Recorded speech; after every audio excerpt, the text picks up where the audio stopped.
AG ನ್ಯೂಸ್ಗೆ ಸ್ವಾಗತ. ಹೆಬ್ಬೇರ್ ಸಮೀಪದ ಪೀತಾ ಬೈಲಿನಲ್ಲಿ ನಡೆದ ನಕ್ಸಲ್ ವಿಕ್ರಮ್ ಗೌಡ ಎನ್ಕೌಂಟರ್ ಪ್ರಕರಣದ ಕುರಿತು ಮಾತನಾಡಿದ ಜಿಲ್ಲಾ ಉಸ್ತುವಾರಿ ಸಚಿವೆ ಲಕ್ಷ್ಮೀ ಹೆಬ್ಬಾಳ್ಕರ್, ಕಾನೂನು ಪ್ರಕಾರ ಕಾನೂನು ಚೌಕಟ್ಟಿನಲ್ಲಿ ಪೊಲೀಸರು ಕ್ರಮ ಕೈಗೊಂಡಿದ್ದಾರೆ. ನಕ್ಸಲೈಟ್ಗಳನ್ನ ಕಟ್ಟಿ ಹಾಕಬೇಕು ಎಂಬುದು ಸರ್ಕಾರದ ನಿರ್ಧಾರ.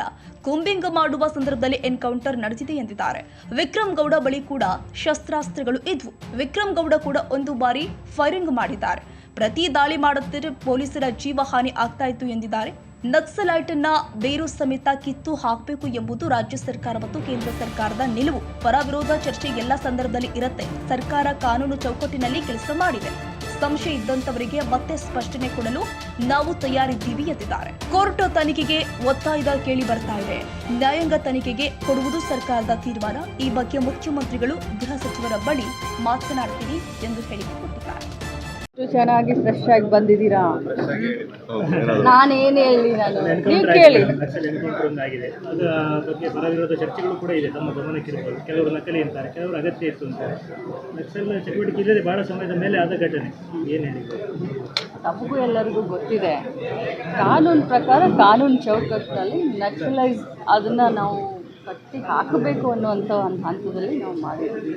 ಕೂಂಬಿಂಗ್ ಮಾಡೋ ಸಂದರ್ಭದಲ್ಲಿ ಈಗ ಅವ್ರ ಹತ್ರನೂ ವೆಪನ್ಸ್, ಅವರು ಫೈರಿಂಗ್ ಮಾಡಿದ್ದಾರೆ ಅಂತ ನಾನು ಕೇಳಿದೆ.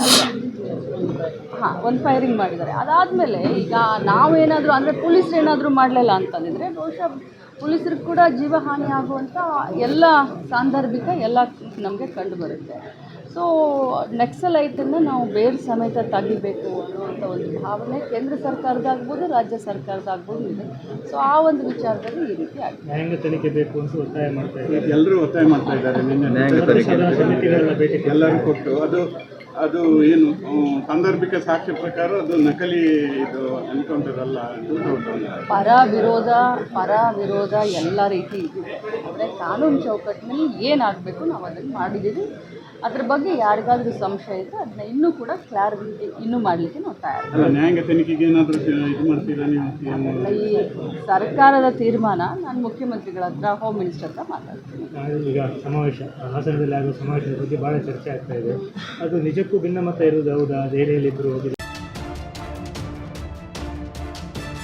ಕನ್ನಡಿಗರ ಮೆಚ್ಚಿನ ನಿಮ್ಮ ಎಜೆ 24/7 ನ್ಯೂಸ್ ಕನ್ನಡ ವಾಹಿನಿ ಇದೀಗ ಟಿವಿಯಲ್ಲಿ ಲಭ್ಯ.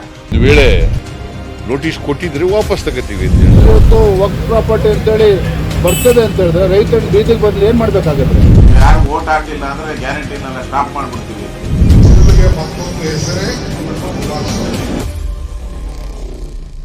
ಕರ್ನಾಟಕ ಮತ್ತು ದೇಶ ವಿದೇಶ 360 ಡಿಗ್ರಿ ಸುದ್ದಿ ಹಾಗೂ ಉತ್ತರ ಕರ್ನಾಟಕ, ಬೆಳಗಾವಿ, ಬಾಗಲಕೋಟೆ, ಧಾರವಾಡ, ಹಾವೇರಿ, ಗದಗ, ಬಿಜಾಪುರ ಜಿಲ್ಲೆಯ ಕ್ಷಣ ಕ್ಷಣದ ವಿವರವನ್ನ ಪಡೆಯುವುದಕ್ಕೆ ಎಜೆ 24/7 ನ್ಯೂಸ್ ಕನ್ನಡ ವಾಹಿನಿಯನ್ನ ಲೈಕ್ ಮಾಡಿ, ವಿಡಿಯೋಗಳನ್ನ ಶೇರ್ ಮಾಡಿ, ಕಮೆಂಟ್ ಮಾಡುವ ಮೂಲಕ ನಮ್ಮ ವಾಹಿನಿಗೆ ಸಹಕಾರ ನೀಡಿ ಮತ್ತು ಚಾನೆಲ್ ಅನ್ನ ಸಬ್ಸ್ಕ್ರೈಬ್ ಮಾಡಿ.